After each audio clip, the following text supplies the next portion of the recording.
You're distance is a thing you can claim,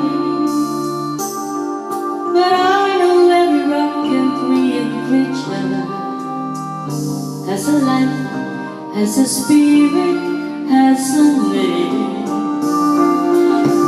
The only people who are people are people who can think like you.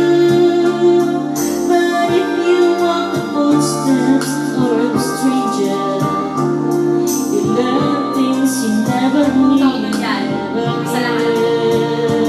Have you ever heard a wolf cry to the blue moon? Or once the breeding buck got why he read? Can you sing with all the voices of the mountain? Can you paint with all the colors of the wind? Can you paint with all the colors of the wind?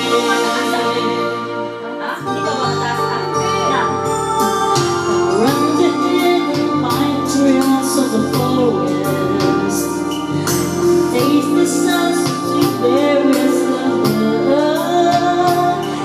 You're rolling on the reaches around you.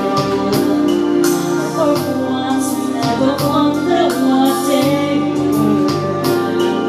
The windstorm and the river are my brothers. The Huron and the otter are my friends.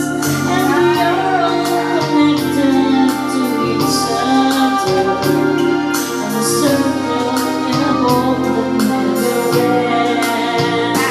Have you ever held a walk right to the moon, to the moon, or let the air tell you where you're seen? Can you sing with all the voices of the mountain? Can you paint